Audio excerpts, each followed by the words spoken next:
One of our other top stories, the trial of Pastor Timothy Omotoso will resume in the High Court in Port Elizabeth later. Cheryl Zondi will continue her testimony. Last week, the 22-year-old revealed details of how Omotoso allegedly sexually assaulted her as a 14-year-old.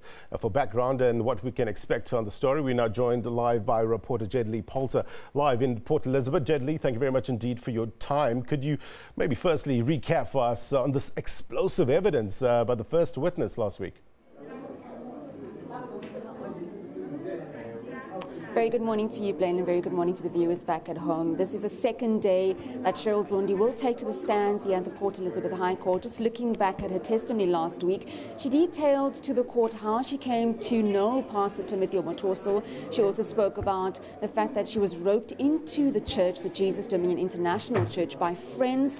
She said that, looking into the church, she saw them as an elite group of people and she wanted to be a part of that church. She also spoke about her first encounter with Nigerian Pastor Timothy Omotoso, saying that she was taken to a house in Mhlanga in KwaZulu-Natal at the age of 14 years old, and the pastor wasted no time sexually abusing her. So listening to that testimony, there was some harrowing evidence that came out there, Blaine, speaking about 30 girls staying in one room, how they were starved, how the pastor would throw food in the air and they would have to catch that food, showering 3 to 4 times a day. We were told that he was very precise about how the girls conducted themselves in the house, so to speak. But let's just take a listen to his testimony and go to a clip now and just hear what she had to say. I was a virgin at the time, so he took caution not to go all the way. So he continued shoving until he reached climax. When he was done, he told me to go to the bathroom and wipe myself off. So I went and wiped myself off with the toilet paper. He was having the time of his life, laughing while he was doing this. I was in such shock, I just lay there paralyzed. Yeah, shocking graphic details being, delivered there at court. As journalists, I think when we in court, we scan the room, we look at the various people giving testimony as well as those sitting in the dock. What sort of demeanor was, when you look at Timothy Omotoso, what was his reaction when this testimony was being given? Well, covering the trial, we all know, and from the pictures that's circulating on social media, we know that the pastor is very flamboyant. So I think for everyone that's sitting in the courtroom, it's almost become like a joke. What is he going to wear today? What outfit will he wear today? But looking at the demeanor of the pastor, he was very relaxed, very calm during Zondi's testimony. And looking at the gallery, Blaine, it was very, sad to see that some of the members of the gallery were laughing during her testimony. Even Taiwo, Pastor Timothy Omotoso's wife, she chuckled numerous times through Zondi's testimony. Some people were laughing, some people were crying. I mean, just looking at the media that were present as well. We had several media houses that were here, some of the journalists also walking out. Her testimony was very harrowing, a lot of explosive and explicit detailing of what exactly happened to her when she was 14 years old. She never held back. She was very strong during her testimony, so there wasn't a dry eye. One could say that the gallery was cut in half. You had those that supported Timothy Omotoso chuckling during her testimony, and then you had the ANC Women's League who were also here, throwing their weight behind her and really, remorseful and standing with Zondi during her testimony. But like I can tell you now, Blaine, several of the media are starting to trickle into court right now. I see Leba Ntelwa, the state prosecutor, also making his way inside.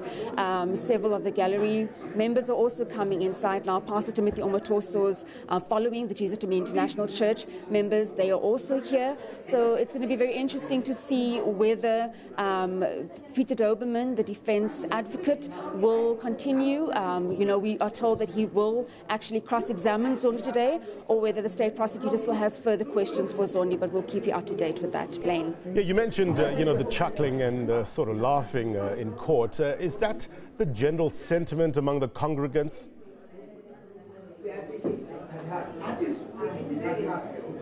Well, you know, Blaine, the congregants are adamant that Timothy Omotoso is going through a spiritual attack. They're saying that the man could not have committed these offences. They're saying that those 49 witnesses that are going to take to the stand are liars.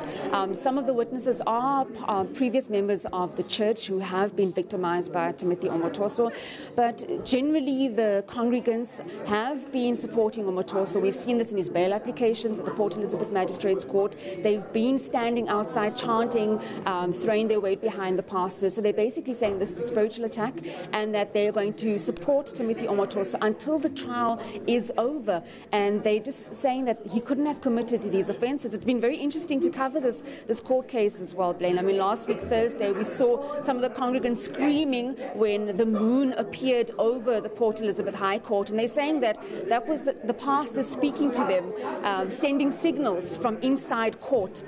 We've also seen some thunderstorms happening here in Port Elizabeth, and they're saying that the weather patterns are the pastor speaking to the congregants, telling them that everything's going to be fine, that he will be fine, and that he will overcome the spiritual attack. Blaine. Who is this man, Jayed-Leigh? Timothy Omotoso? What do we know about him? What is his background? Well, Timothy Omotoso, we know, is a Nigerian pastor. He opened up his Jesus Dominion International Church in 2001 in North End, here in Port Elizabeth. He has branches throughout the country, in Port Elizabeth, KZN, Gauteng, as well as Bloemfontein. And, you know, he travels abroad as well, Blaine. He's really a people's person. The congregants say that, you know, he's an enigma. He's someone that can, you know, heal them. They're saying that he's a person that everyone can identify with. When I was chatting to some of the congregants last year in church, I went and I sat with them, and they were saying that some of them were you know, convicted criminals and who came out of jail, saying that once they joined the Jesus Dominion International Church, their lives changed, that he changed their lives. He truly is a good man.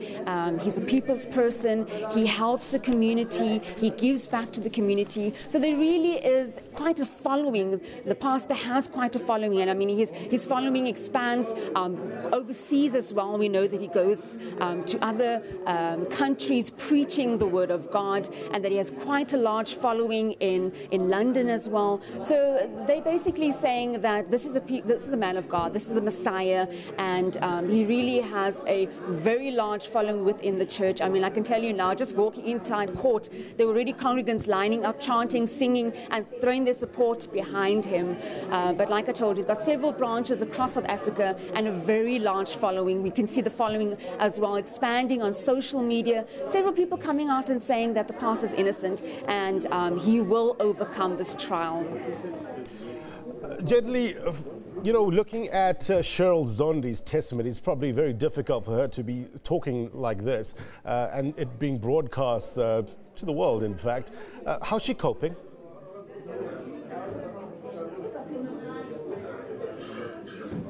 Well, you know, Cheryl Zondi is a very strong woman. I think a lot of people have come out saying that they, you know, applaud her for the way in which she detailed her story, the way in which she wanted to, you know, testify in open court. I know several of the other witnesses don't want the media present, but she came out firmly saying that no, she doesn't mind being named. She doesn't mind the media having her name, you know, in the tabloids and everywhere. She just basically wants to tell her story. But throughout her testimony, she broke down several times, especially when she, you know, recalled her 14-year-old self and what happened, how the abuse started in the church, and also she basically said how she left the church, how she, you know, ran away, and then eventually she came back to the church. She thought that Timothy Omotoso had changed.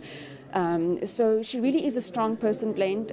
Many people have come out praising her for coming out and speaking, giving her accounts and giving her testimony. Like I told you, many of the other witnesses do not want to be named. But so far, she is holding up. And I suppose today, when she takes a stand again, we will get more of that testimony that she will bring. You know, Jayed-Leigh, from your read into the story and from what people are talking to you about, some of the witnesses coming forward, what sort of sense are you getting? Is the word cult being bandied about? Well, I think the word cult has been circulating since Timothy Omotoso was arrested. Many people are quite interested in the workings of the church. Blaine, many people are saying that, how can Timothy Omotoso's wife, Taiwo, stand by and support him when all of this information has come to the fore, all these witnesses want to take to the stand and testify that they were sexually abused by Timothy Omotoso. But it's quite correct. People are calling it the church a cult.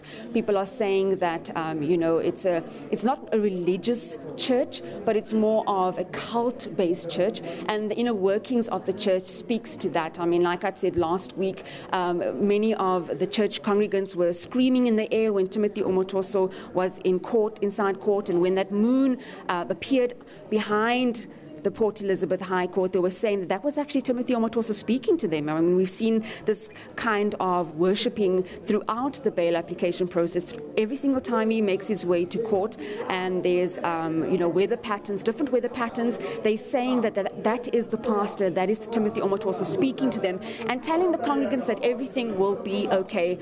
They have been wearing Free Omotoso shirts, Free Timothy Omotoso, Free the Messiah shirts, really standing by him and saying that these girls are lying. It's just speaking to the congregants. They're saying that this is just a spiritual attack and that the pastor will overcome this. They're saying that he couldn't have committed these offenses. So like you rightfully said, many people are calling this a cult, but the congregants in the Jesus Dominion International Church truly believe that he is the Messiah and he will overcome this. Blaine. Okay, I'm just looking behind you. It looks like things are about to start. We'll try to catch up with you a little later on.